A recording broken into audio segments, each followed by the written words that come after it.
Welcome back in space. My name is Bernd, and last time I showed you some Cosmoteer building basics with just a small ship. In this video I want to go over a bigger ship, which is my Voodoo mask here. I'm going to go over the different components and explain why everything is where it is. But for that I first need to go over some basics of ion beams. The ship last time had 2 heavy lasers, but this time I'm going to use a weapon that is a little bit more advanced. If we click on the ion beam, we can actually see that it has 2 parts to it, which is the emitter, and then we also have an ion prism. If we just have one single ion beam emitter and turn it on to fire all the time, we can see that it is just a long laser that is going to damage the enemy.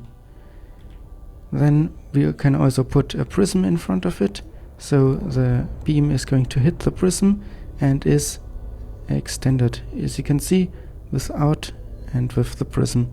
So basically it repeats the length that it can go from the position of the prism. And the second thing that we can do is we can change the angle.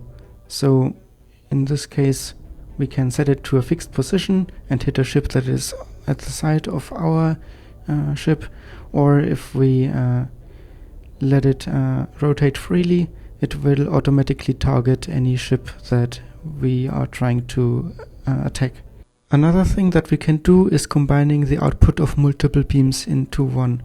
So if we take one prism and target the other, and then we activate both of these lasers here, then one beam is going into the other, and they are combining into one more powerful beam. We can also do this with multiple. So in this case we are combining the outside lasers into the middle here, and then again combining the 2 middle into one. So let's turn those on as well, and as you can see, in the intensity, this beam is a lot more powerful even than the other.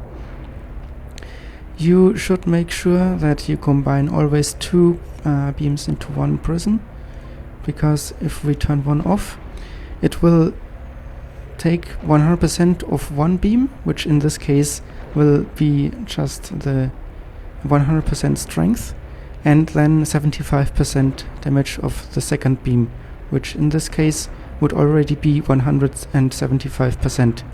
So in this case we are not getting full value of our beams. So if we turn on the last one, we have 2 beams of 175% strength.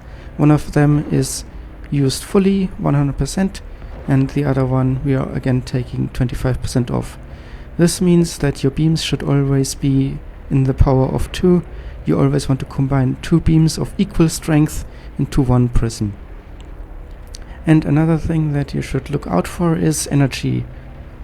In this case we have 2 people able to power 2 beams without problem, and the other 2 are powering those beams. This is because we have them right attached.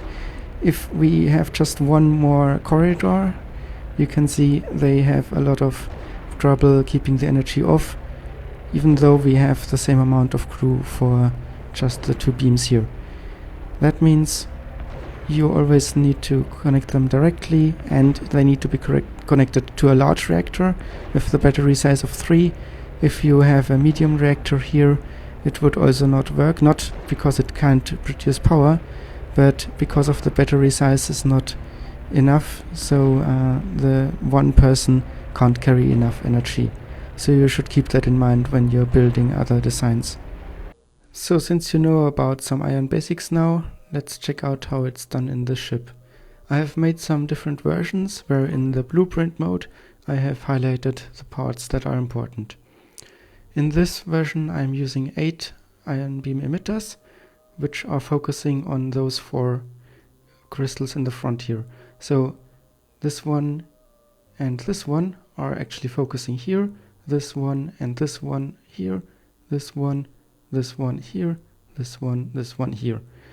That allows me to combine those two crystals into those two crystals here, and then focus them both on this one. Here we have some gap where we can bring the beam to the front, repeat it to extend the range a little bit again, and make sure that we can target it at also smaller ships or subsections of bigger ships without having to angle our whole ship in the correct position, which would be the case if we are only able to shoot straight front. If this crystal would be destroyed, we could still shoot straight front, but in the normal mode we have a lot more range and reach. Let's start building. First thing I'm going to do is enable the blueprint mode and turn on the mirror mode. Actually, I want to right click on this and set it to diagonal, and also activate the flight directions and set it to top right. This is because I want to enable the ion beams to shoot into the same direction, so I can combine them with fewer crystals, make my life a little bit easier. So if we put those here and those here, then the outerst and innerst can shoot on the outer crystals, and the middle ones in both directions can shoot in the middle crystals. Those you want to combine here, and then both here again, and then have one in the front here. I'm going to add that one later. Then we now want some crews. Actually, let's do the reactor first, because it fits very well in the middle here. Have crew in this position here. We could build it here, but that will be bad later when we try to build other things. Then add some doors here. We can't do that yet here. Just keep that in mind for later. And that's already our first part finished. As you can see, it doesn't really work well yet, but it will once we add the other sections.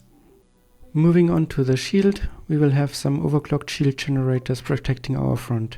So the large shield generator usually makes a shield like this. However, if we overclock it, the size decreases but the strength increases. So we can use two shield generators here in the front to make a protective dome, which is very hard to penetrate, at least for enemies that don't have a ton of firepower.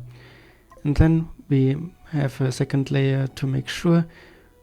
Usually the shield looks like this. We can also make it stronger and smaller like the other one, but we can also extend the range, and that allows us to make a protective shield for not only the one direction but also the other direction. So before somebody could hit the large shield generators, they would have to take out both of the small shields as well, which I hope is enough protection to keep us safe, and especially our critical position in the front here. To power all of this, I have some crew quarters directly next to the shield generator again, so they can bring in the energy very quickly. Let's add some shields then. Like I said, I'm going to use the overclocked large shields, because as you can see they usually have 45,000, but in overclock mode 90,000, which is double. So they should protect me quite well against most things in the early stages of the game, and we put them here so they form a nice little dome and are as close together as possible, while still allowing us to put the other overclocked shields in the wide mode here behind them to act as a second line of defense. One thing that is interesting to note maybe is that the big shields have to see their target, so to say. You can't put something in between, but here with the normal small shields you can put something in between, and the shield will still project through it. That allows us to also put our beam here and the ion prism. Then in the back here we need some heat pipes. I'm going to explain later why we need those, and also make sure that we add some crossings here so the crew can get through them. Otherwise they would just run into the metal pipe and that would hurt their head, I would imagine at least. So let's make sure that they can actually reach those. And as you can see, the large shield generator is relatively close to the energy production, so the distance isn't very large when they need to refill it. That in turn means that we have more protection here, because if the shield gets damaged, that basically just means it's losing energy, and the faster we can refill it, the more protection and shield we have. And then the second shield is not reachable directly through the corridor, which unfortunately isn't really possible. I would like to have it, but we need to fit a lot of things here around the reactor. For example, the crew quarters needs to be close to the reactor, which blocks off quite a lot of space here, but it is still reasonably far and close away. Next up is engines and heat management. As you can see, we have one engine room on each side, which is connected to 4 of the large thrusters. The engine room serves 3 purposes. First, you can deliver energy to it, and it will be distributed to the attached thrusters, so the crew doesn't need to go to all of them. Secondly, it increases their power by 50%, which is nice. Also the energy consumption, sadly.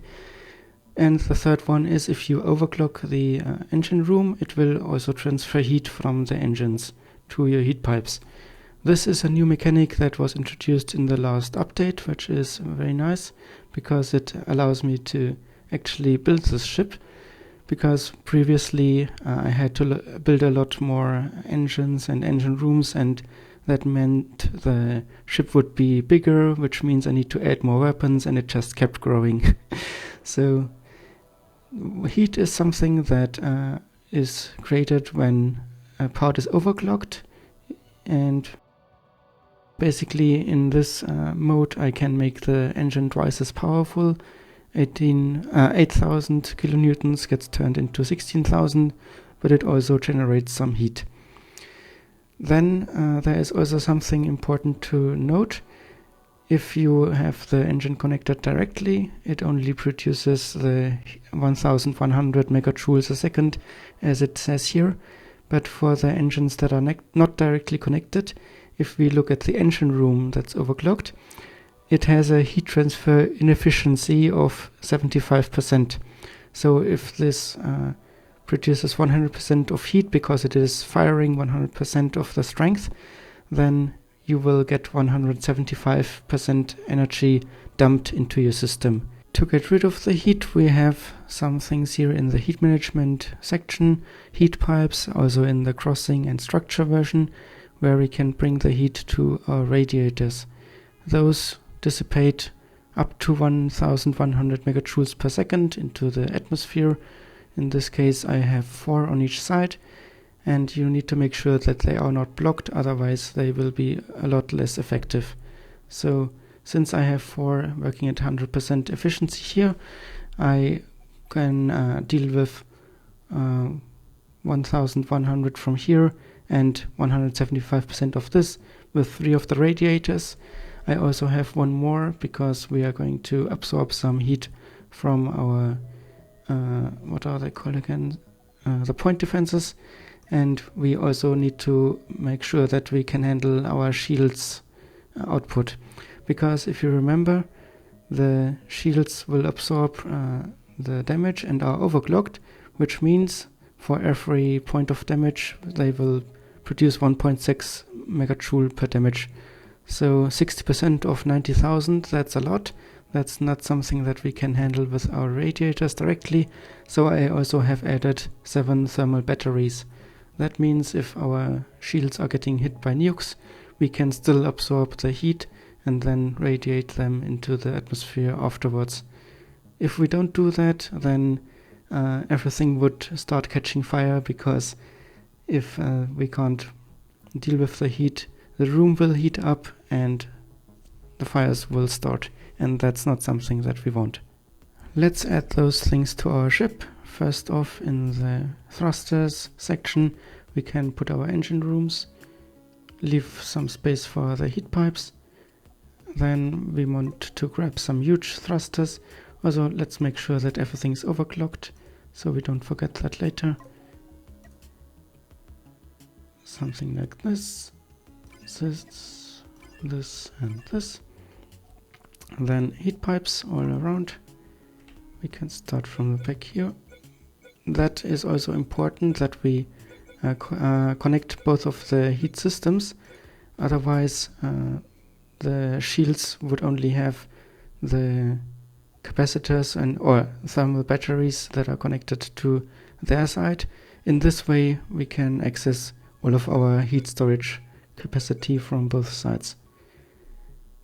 I'm going to add those later when I can see better where I need to place them. Then let's make sure we have a crossing here, so we can actually fill the energy into our engines. And since the distance here is so close, we can actually live with only 2 people supplying the engines, which is quite nice. That should be it for here. So let's look at the next section first before we start building out the other things. Then we have a lot of defense here. One of the main design goals of the ship was to have the thrusters not exposed from the outside, which means if a small ship comes and sneaks up behind, it doesn't instantly take me out, but I'm more tanky like that. Then we also have some small shields, this time in the more compressed and more tanky version, to protect our radiators, since they need to be exposed to the outside to work efficiently. Then we have some point defense to shoot down missiles, and we also have some flag cannons to shoot also at missiles, but they can also take down some projectiles, like for example the disruptor shots, which are very deadly against shields. So this is some active defense to make sure that the shields hopefully stay up long enough until the enemy is dead. Then we also have some fire extinguishers in case fire happens. 2 of those positions on each side are connected to the heat grid and overclocked, which means they supply a lot more fire extinguishers than the spare ones here. They are just so the crew can get some initial ones in the first round, and then if there is still fire, more can go and grab fire extinguishers from the overclocked positions. Talking about crew, we have 2 more people here to supply the shields here on the side, and we also have 6 crew because we need 3 to man the gun and 3 to supply the ammunition from the storage room here. There's a lot to build, so let's start with the small shields. Like I said, we want to put them in the compact version or reinforced mode. There will be one here and one here, supplied by this crew here. Put in a nice little corridor. Make sure they can go through here.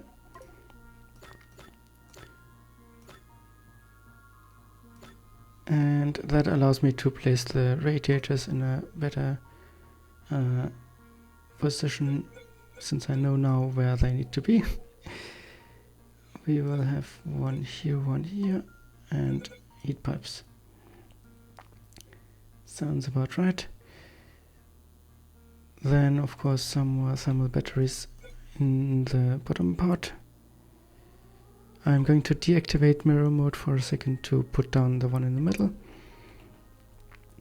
Let's continue with the deck cannon, flag cannon, sorry.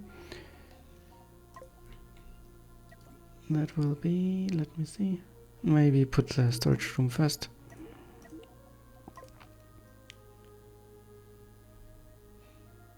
And that will be here. Crew quarters for it is here.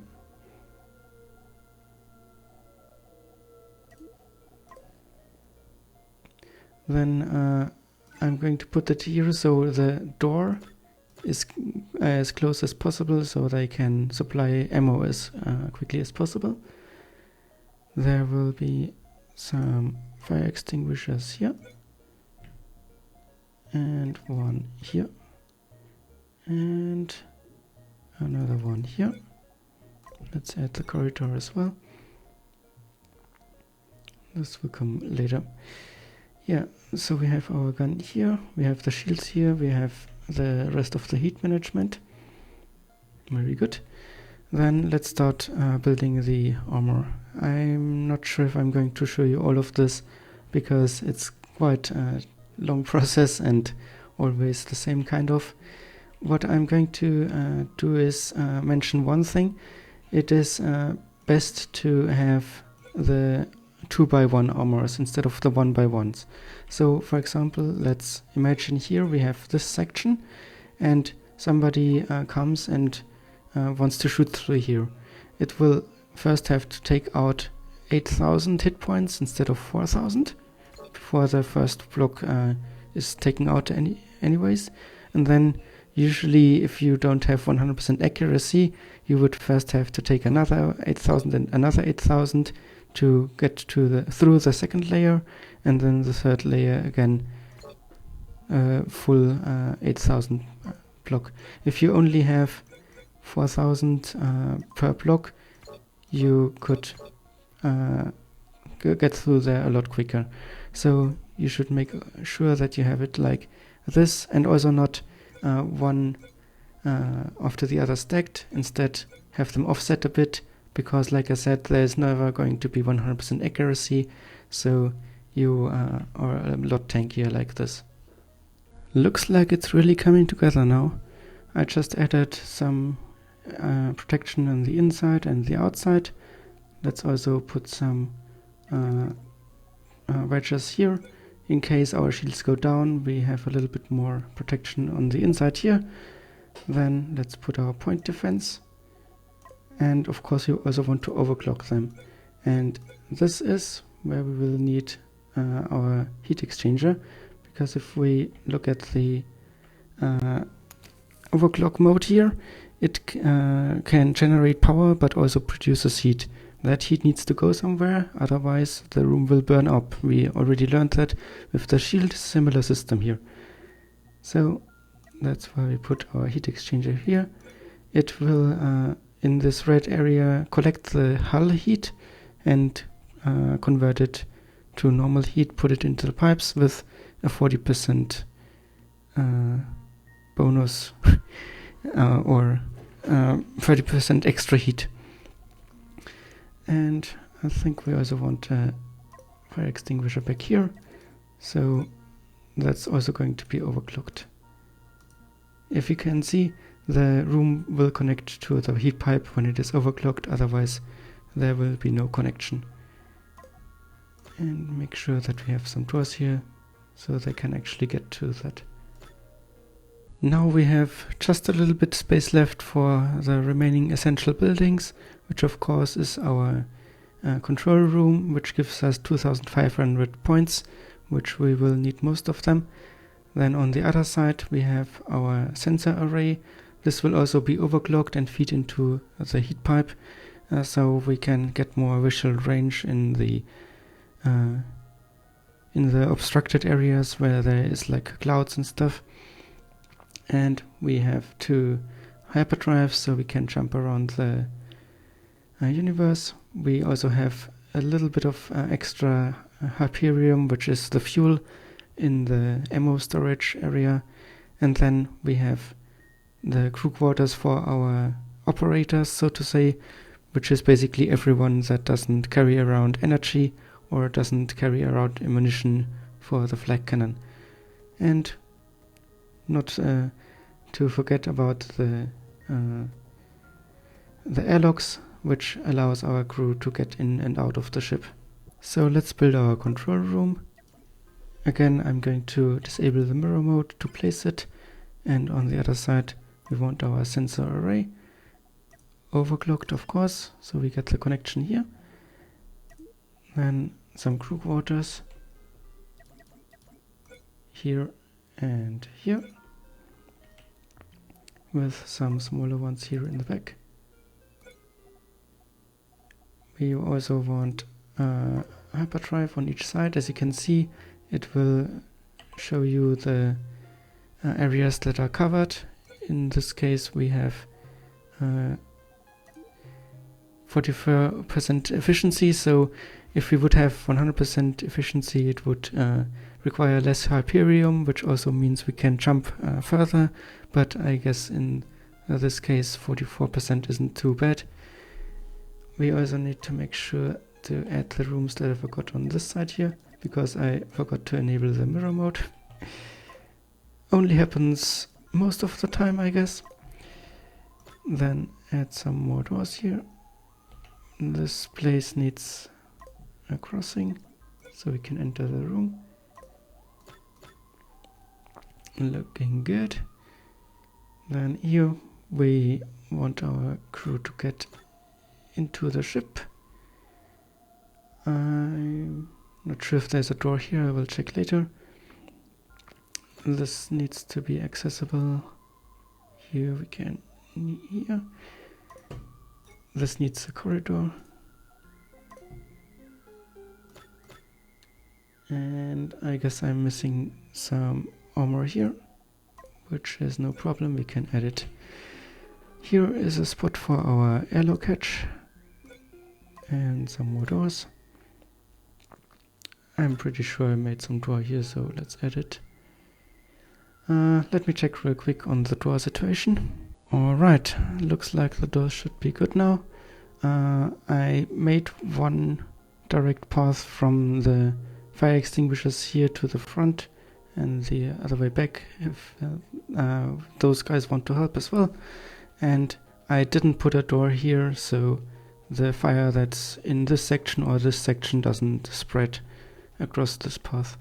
I also added some more doors around the reactor area, and I put some armor here, but that should be about it.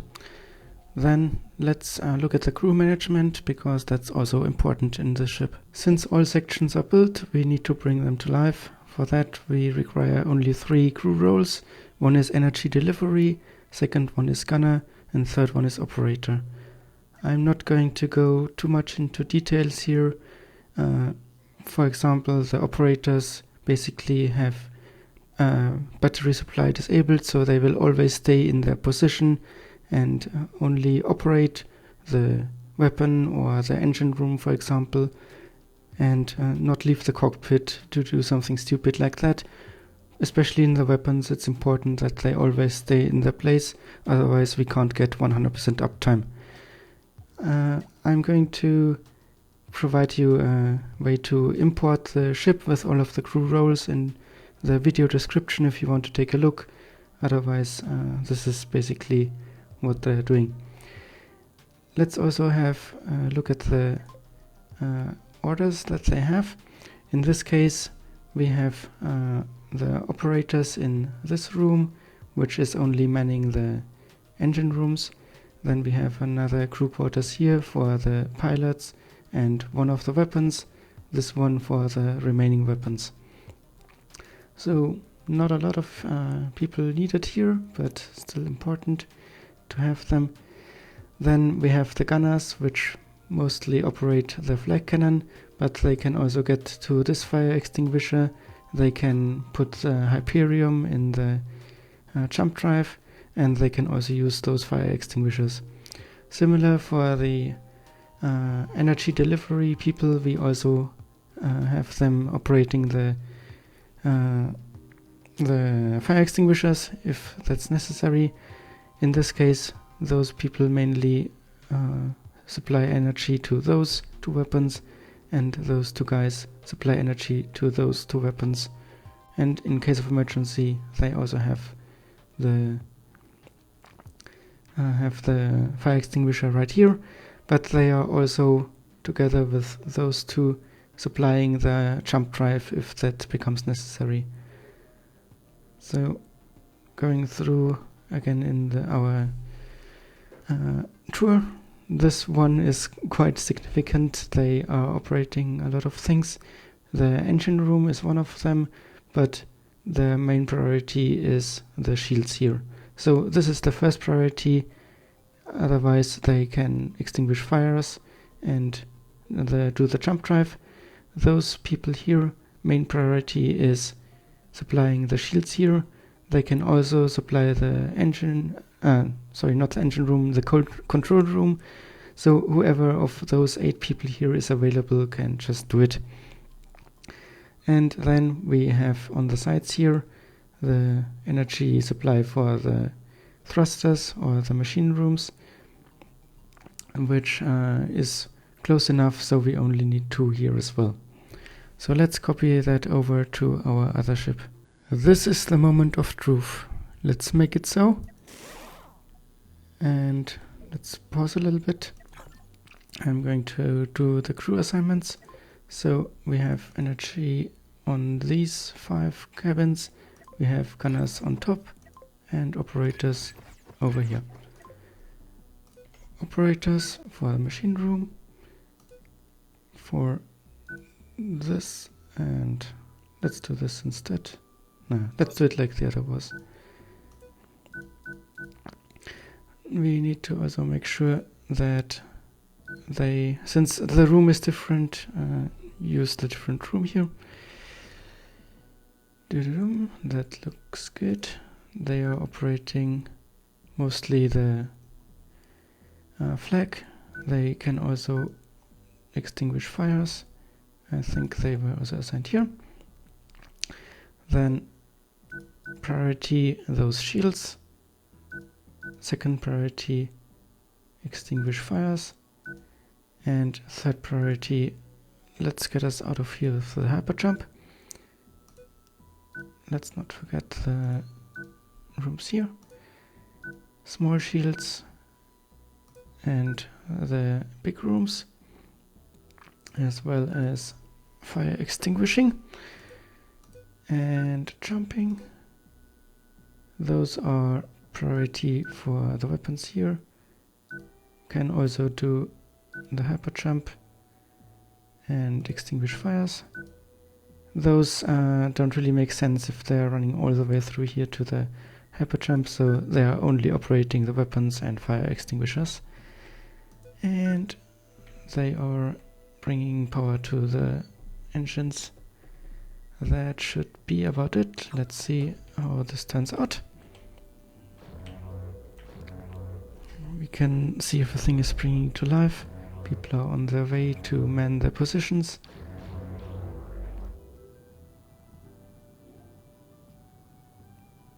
Beautiful.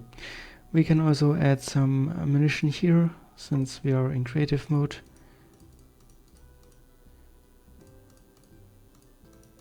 Let's make sure to fill this before they try to bring ammunition over. We can also set that so they don't mix up the ammunition. If we go into the resource management here, we can make delivery routes, so this room should only supply the left side and this room will supply the right side. We have some Hyperium in the jump drive and some in the delivery here, and we can also fix that position if we mark those spots for ammunition and Hyperium. Then people won't try to store anything else here. Perfect. Then let's go into the test. First thing I want to test is the weapons, so let's make sure that the prisms are aligned.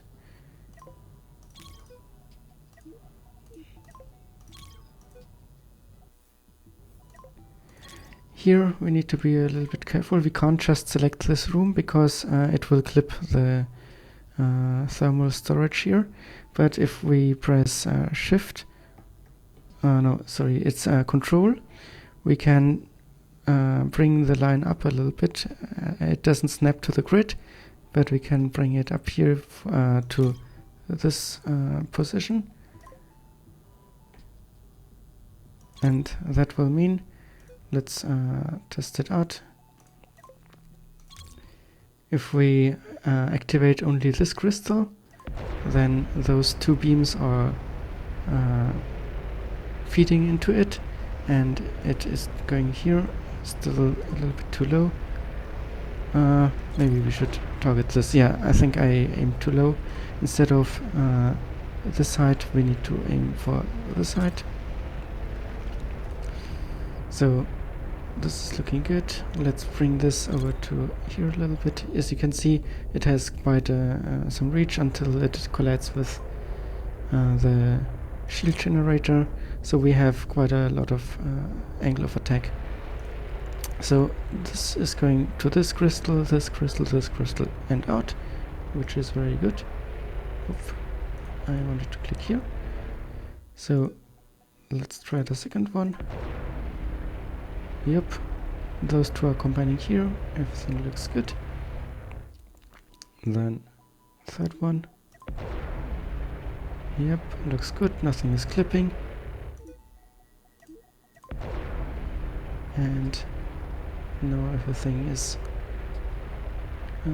going right as well here.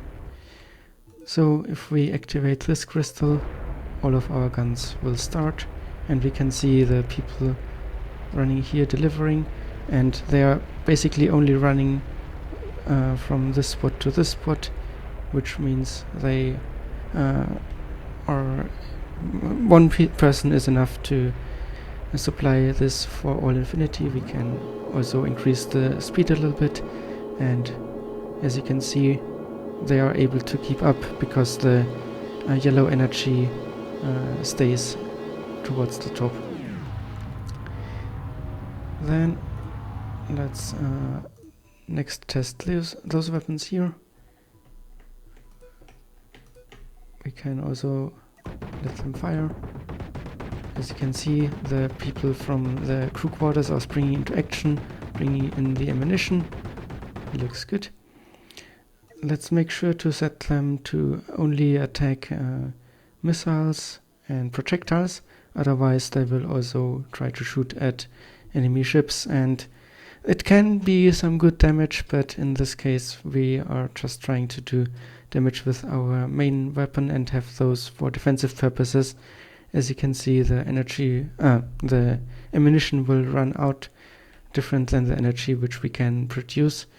This also means we need to buy ammunition on stations collected from defeater ships, or have other ships where we have factories that can supply our main ship here. Good, then let's try the exterior point defense here. They will just shoot a lot until the energy is depleted and then keep generating energy, and you can see the heat from the overclock mode is getting sucked up by the heat exchanger and pumped into the system. So that's looking good as well. Let's test the speed. If we just right click to some position, you can see it goes up to around 48 meters per second, which is very nice. We can also turn, which, as you can see, if we turn it, then only those, let's do it again. So yeah, I've set it to a quarter speed. Let's just turn, and you can see those two engines and those two engines are firing to spin it, which is what we want. Can turn fine, and we can also strafe backwards. Let's go a little bit back and see. Forwards, those four engines would fire. Backwards, the four other ones are firing, and we are also again reaching around 40 miles per second, which is quite a lot for such a large ship. You can go higher, but then again you need more thrusters and stuff, so since we have a lot of armor, I think this is quite a good speed, and we have full mobility. Then lastly, let's see, do we have a jump relay here? No, we can put one in. Hyperspace, let's put a jump relay here. Let's slow down the time a little bit and look inside here. So I'm going to hyper jump to here, and you can see how everybody is going to pick up the energy from here and bring it over to the hyperdrives.